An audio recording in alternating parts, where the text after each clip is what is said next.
You're such an asshole. So someone sent me a very short play or play script, playwright, play something, and wanted me to read it. I said I will read it, but I'm not doing any acting. We're not. And so it's 7 pages long, but for a play that's pretty short. But this is written. Does he want to be anonymous? I don't know, I'm just gonna. We'll err on the side of caution and assume. Oh, forget it. Please keep me anonymous. All right, I will. So here it is, Act 1 intro. It ain't what you don't know that gets you in trouble. It's what you know for sure that it just ain't so. Mark Twain. If I would hear this story I'm about to tell you, kids, I would think I'm being trolled. It cannot be that bad. Alas, it is that bad. Before I start, a few words of wisdom I've heard but never listened to. I speak a few languages and from time to time listen to podcasts of a divorce lawyer from a European country. Not that I have any interest in European divorces, but the guy is truly hilarious and entertaining. He often says that he's sick and tired of listening to guys coming into his office, most of whom are in their 40s, 50s, and 60s, complaining about being stabbed in the back by the spouses they are divorcing.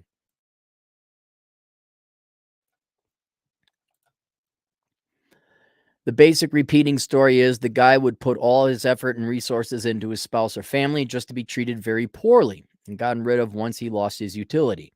A true false law in action.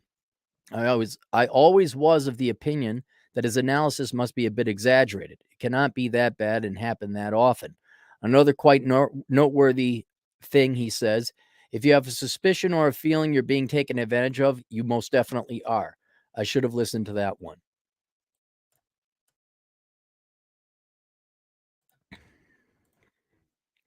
Disclaimer for all the YouTubers. All characters appearing in this story are fictitious and nothing but a figment of an author's unhinged imagination. Any resemblance to any real person, living or dead, is purely coincidental and have no grip in reality. We'll call the female of this story Jenny. You can call me Forrest. Why, whatever is this about? Act 2, The Soulmate. I met Jenny well more than a decade ago, and we hit it off pretty well. I am by no means an alpha Chad, but had my share of girlfriends and even was married once. Had enough experience to figure out when it's, as Rich Cooper would say, a genuine desire. Without a doubt, it was. As it also became apparent, Jenny was quite a nice and honest person. She would always keep her word, and as you can appreciate, quite surprisingly these days, always showed up on time. I started really liking her as a person, not just someone I'm hanging out with. One may say true love, maybe, at least the way it looked then. About a year later, Jenny was leaving to another state to get her graduate degree in a very respectable STEM field. Without going into too much details, it is a great profession with outstanding pay. I was happy for her, but frankly, I was also disheartened since I knew long distance relationships rarely survived. However, while we were about 4 to 5 hours flight away, we managed to do the long distance thing and visited each other as frequently as we could. It actually worked out, and we stayed together till she got finished with school. Here I should note a detail that would be important for the story later on. I have bailed Jenny on a few occasions from various quite challenging situations. I think I've bailed out Jenny on a few occasions from various quite challenging situations. As an example, she made some, one would say, unwise financial decisions in the past, including co-signing a loan. The person never paid back the loan and she was on the hook. A few years forward, she's about half into her graduate STEM degree, and the bank refuses to lease her student loans due to an unpaid amount on her record. No money to pay tuition, no problem. The school was about to kick her out. There's no price for education, right? The only way to release her student loans was to pay off the past due loan in full with penalties and interest. She contacted the person who she co-signed with asking to pay it off. Well, the response was something along the lines of, "Oh, so sad, too bad. You probably should find another career." Her family was perpetually broke and was of no financial help. Jenny was pretty much stuck, and it was clear to me what kind of financial disaster that would end up for her. Being kicked out in the middle of her grad degree with a six-figure student debt already accumulated without the actual degree to pay it off with. The past due amount wasn't that great, let's say under 10,000, but at the time for me it was a fortune. Okay, well, someone has to bail out this fine lady, right? Captain Save a Lady to the rescue. I went around to my friends and borrowed as much as I could to add to my own funds. Went and paid off her loans so she can stay in school. It worked. She wasn't kicked out and graduated. I got paid back eventually and, of course, made all my friends whole. Why am I telling this? Not that I felt that Jenny owed me anything. I helped her on my own volition. But at least for me, if someone helps me, the cardinal sin would be to never do that person wrong. I was married once before, long time ago. The divorce was a very sobering experience. And while I wasn't familiar with the red pill at that time, one may say it red pilled me. I was very cautious about even having to consider marriage or commitment. But in this case, Jenny was such a wonderful person that I love so much. Why wouldn't I do it? One day I went and bought her a ring. At that point in my life, I was pretty broke, so I bought what I could afford. It cost me maybe around $1,000 and had a bunch of small diamonds rather than a big one. What's the difference? I thought. The intent matters, right? Haha. Right, sure. When I got her a ring, her reaction was, the diamonds are too small. That phrase took all the wind out of my sails about any marriage or silly thoughts of this nature. A couple years forward, Jenny finished her degree and got a well-paying job right away. She moved in with me. I knew she had about $200,000 in student loans from her graduate school, and I wanted to help. I told her I would handle all the house expenses so she wouldn't have rent or any other bills and focus on getting rid of her loans. All I asked her to do was buy groceries from time to time and financially take care of her car. That would leave her plenty to work with to pay off her loans fast. The whole marriage talk dwindled out, and for the best. Living with Jenny, I found out that we had very different ideas of how life of a family should look like. It so happened I grew up with my grandparents, a very traditional old school European family. Grandpa was a World War II officer and grandma a real lady. That became the base role model for me, and I can't imagine it working any other way. The idea for these old school folks basically was to take care of their kids, and the dude was the head of the household. She didn't see it like that at all. Never wanted any kids, and I guess was pretty much raised on you go girl. We were much too different. Act 3, red flag, a big one. Another couple of years forward, life served me a curveball. My business went sideways and I took a severe hit to my income. Financially, things got pretty tough, and frankly, some months I wasn't sure how I would make the mortgage payments. As we were still living together, Jenny knew what was going on. One day, her girlfriends from another state came to visit. When they left, Jenny informed me that she was moving to this other state to be closer to her girlfriends. Frankly, I was floored. I didn't show it or say anything, but inside I felt like something broke. No, she didn't owe me anything or had to do anything for me. But I know for myself, if a friend of mine was in a tough spot, I would at least help him or get her to her feet. She also said I can get rid of the house and come with her, but that would certainly not work for me for a number of reasons. Well, I wished her the best of luck and she left. Honestly, at this point, the story should be over. I should have done run, Forrest, run, and I knew that this is where it needs to end. Then why didn't it end? Why didn't I end it? Good question. I think the main reason it's becoming increasingly hard to make new friends once you get older. I knew it then. Guess didn't want to guess I didn't want to lose a good friend, or at least someone who used to be a good friend. For the next few years, we stayed in touch and visited each other a few times a year, basically long distance friends with benefits. Once Jenny left, I told her that I don't see our relationship as a committed one any longer. I am free to do as I please and see others as I choose. Same, of course, goes for her. All I asked her is to let me know if she's seeing other guys. Nothing to do with jealousy or anything like that. I usually play very safe, and since we didn't use any protection, I really didn't want to run the risk of illnesses.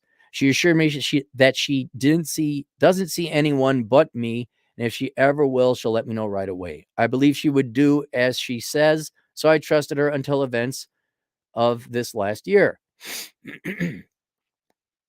Act 4, Jenny's back.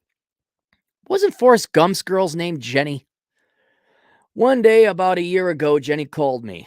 She said she was moving back to town where we were living together years back and asked if she could stay at my house. I now work a long flight away in another state, but kept my house. I spend there a couple of months each year, typically in the summer. The rest of the time, I have my alarms and cameras to watch the property for me. Sure, why not? I thought to myself. I'd always love to help a friend. I told her she can move in. I wouldn't ask for rent, only that she would pay for the extra utilities since these would be an additional cost that I normally wouldn't incur. The rent would probably not be a problem for her. She was making well into six figs. I just felt it would be wrong to ask a friend for money. In addition, you remember those student loans she had when we first moved together? It was about 200,000 K. If she would take me up on my offer and pay, if she would take me up on my offer and pay them off while living with me, then I assume she would have been done with them quite some time ago. But nah, why do that when you could go partying with girlfriends and travel around the world instead? By now, those ballooned to about $500,000. I thought I could help her to reduce the expenses. Maybe she'd start getting rid of the debts. Ah, well, the road to hell is paved with good intentions. She moved in to start a new job. Everything was looking great in the beginning.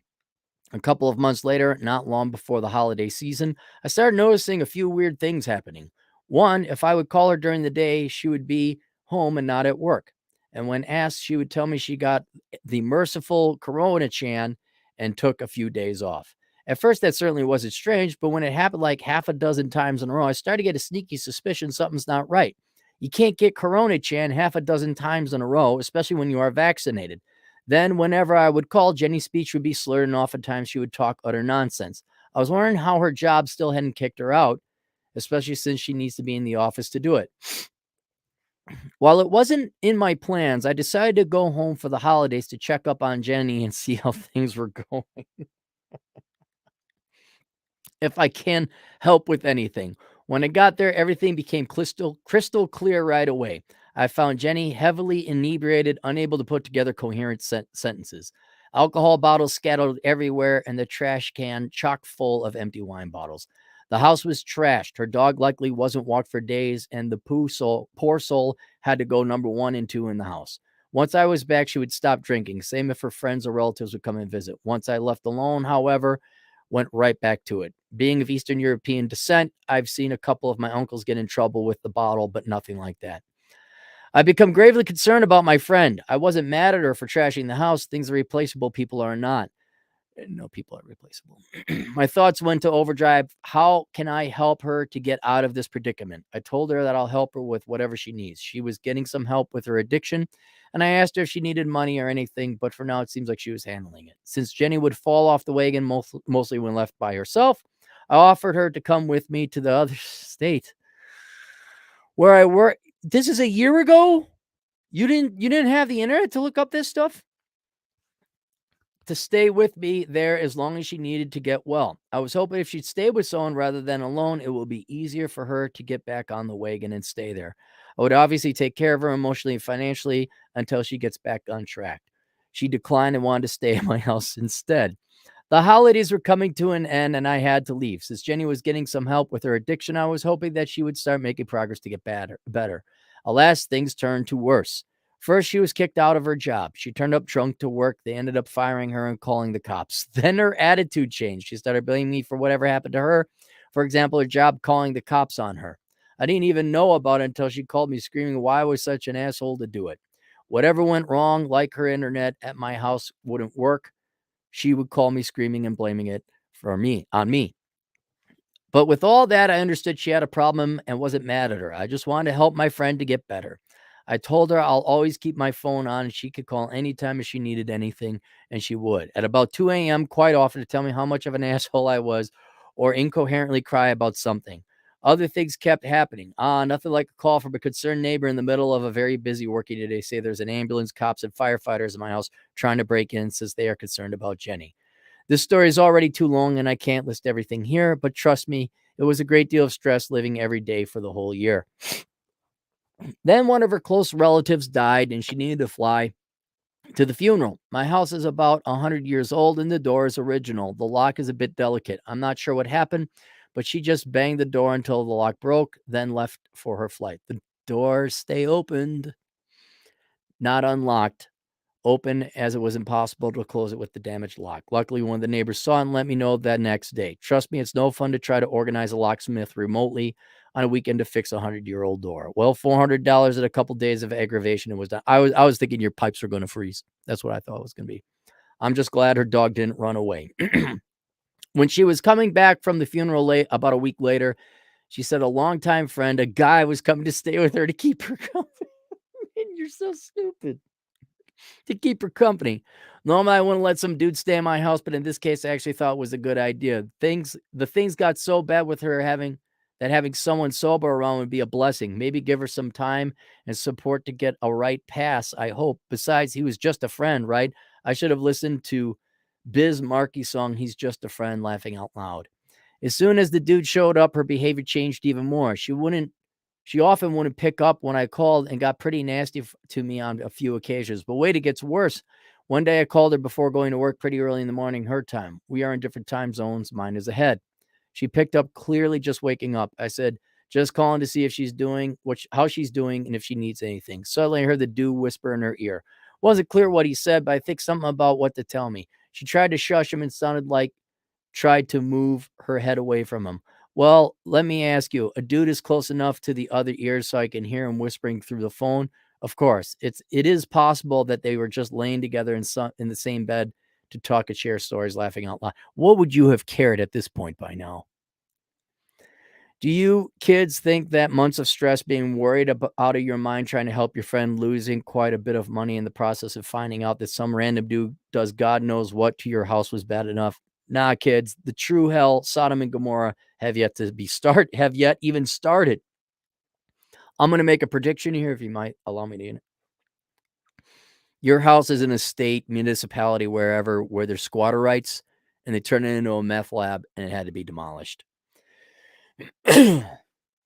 One day I was checking the yard. Oh, wait. Oh, yeah. I bet you're going to get in trouble with the cops here, too. Act 5 Hell, Sodom, and Gomorrah. What I'm about to tell you is going to sound like a cheap South American soap opera. I wish it was. I have quite a few cameras in my house to watch it while I'm away. They're pretty much out in the open. I asked Jenny to disconnect all of them except one once she moved in. That one camera in my living room looks outside the window into the front yard. I need it up and running to see if the landscapers really cut the grass, no hobos lying in the front of the house, no strangers parked on the property, and so on. I asked Jenny to keep it connected and not to move it, which she did.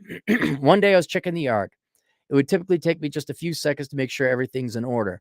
It was spring and the dog trees growing in front of my house were blooming. Must tell you, it's a beautiful sight. Things were not going well for me that day, not just with Jenny, but a few other problems surfacing, and I was getting a bit homesick. I stayed online for a bit, watching the dog trees, literally 15 to 20 seconds longer than I normally would. What I didn't know is that these cheap cameras also had sound. It kicks in about 10 to 15, 20 seconds after the camera's online. I also thought that anything else besides that picture is a paid feature where you need to subscribe for, which I never did. So after about 20 seconds watching the blooming dog trees, thinking that everything's beautiful will get better, the sound kicked in. I heard Jenny and the dude talking about me. I guess they were in the living room. To summarize, I was the biggest piece of shit Jenny ever encountered in her life, and basically only the devil might be worse. The sound only kicked in at this point, so I didn't know how they reached this conclusion. The dude kept instructing her how to lie to me and what to say when I call, then laughing about trashing or breaking something at my house. I'm sorry, dude, you did it to yourself. To say I was shocked is to say nothing. I felt literally paralyzed. I could not grasp why I would deserve this. But hey, they kept going. They started to chat about Jenny's escapades and carousel riding right after she left me. To add to initial shock that became scary, as I mentioned, I play very safe, and because Jenny assured me that she was not seeing anyone, we did not use protection. Needless to say, a few days later, I got myself at a testing lab and ran a full STD panel. Luckily, all was clear. But hey, it gets even worse. I heard the tales of different guys and their trips to the abortion clinic. A few years back, Jenny told me she got pregnant, and it was obviously mine. I would never abandon my own child. I said, sure, I'm cool with it, and we'll take care of the kid. But my somewhat red-pilled mind got a wind of something going on, and while in the one hand I still trusted her, I said, after a paternity test. Man, you are so lucky. Don't know why I said this, but miraculously about a month later, she miscarried. After what I've heard, I tend to think I probably wasn't the father, and who knows if it was a miscarriage. I was still sitting and listening, unable to move. Why did you care about this person? You have nothing else going on in life. That's why. I literally froze. The stress and friend being in trouble didn't faze me for all this time helping her. The lies and disrespect ruined me in seconds. I got a flight home with full intention of coming there and kicking her out. But then when I got there, yeah, you're going to take on the big guy. I couldn't do it. She was in poor shape financially and physically. When she moved in, Jenny had around 50 to 30,000 K cash saved up, and now it was all gone. Not sure where. She was living for free in my house this whole year, but she had very little cash left. She lost her job. Some of her family cut contact with her, telling her to call back when she gets better. Others couldn't help. I was the one primarily helping her out, at least financially. You were enabling her. And I didn't want her to end up in the street, even after what she'd done to me. I told her, okay, I'll let you stay until you get back on your feet, but you need to find a job, save the money, and move out then. I still had my compassion for my friend despite all the pain she caused me. She thanked me and said she won't let me down this last time. I had to leave back to my job and told her she can have a few months, but then she needs to be out. Well, what do you think?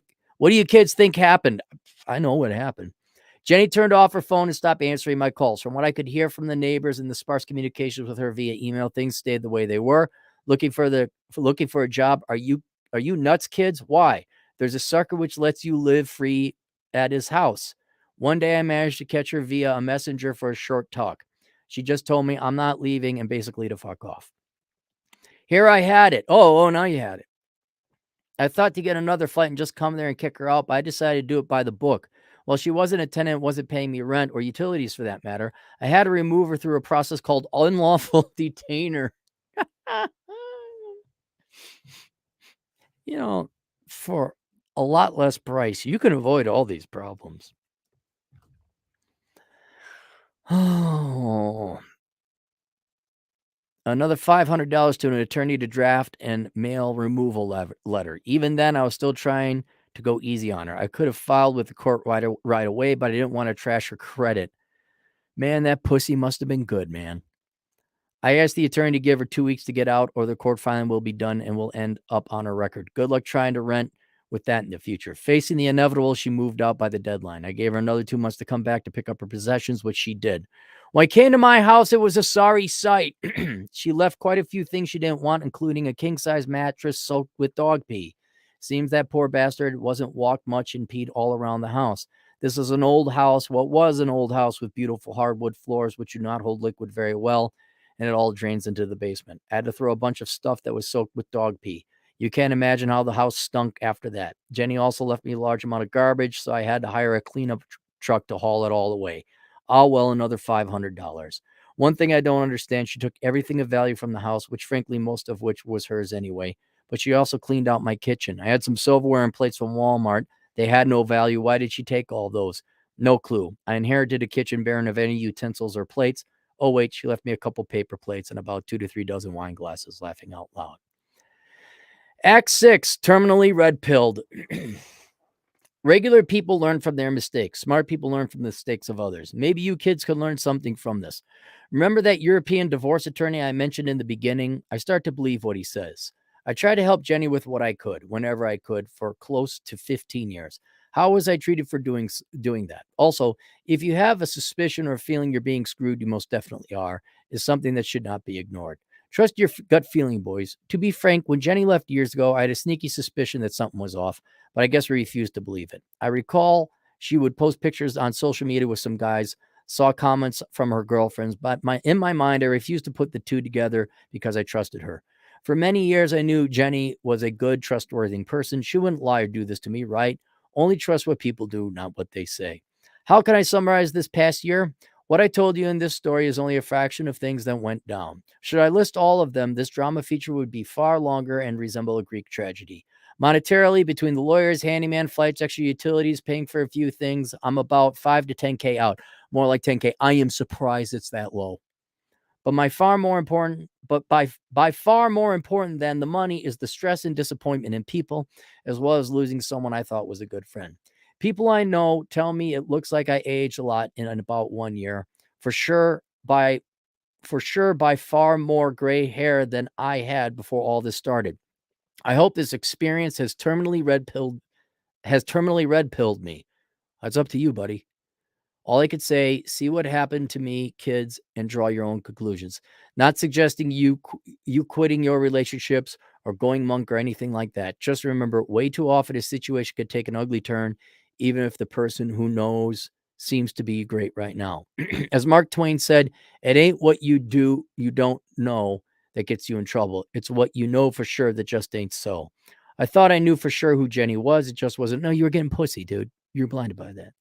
Never give control to anyone over your never give control to anyone over your life. Don't get in commitments that would be hard to get out of. Imagine if I got married to Jenny. Don't play Captain Save a Lady. And most importantly, judge people by their actions and not their words. Also, I'm sorry, but it's a horrible thing, but man, you dodged a lot of bullets. You could have had your house destroyed. That guy could have come in, with his buddies, kicked your ass, and been a criminal. You did it to yourself. You did it to yourself. And I'm going to tell you again, you all better be misanthropists because this is 85% of the people in the world. They will take advantage of anyone so they don't have to work. They will. Republicans or not. They will. And you guys think you don't be nice, you don't give charity, and you treat everyone, but especially women, as equals. You never help people, period. So that's a good story. I got to listen to the lawyer. That sounds like a great lawyer there. Jenny. Any super chats? News. Look, buddy, if you want to donate $10,000 in your time, go help out some dude who's trying to really struggle and get through college. How about you do that? See you guys later. Toodles.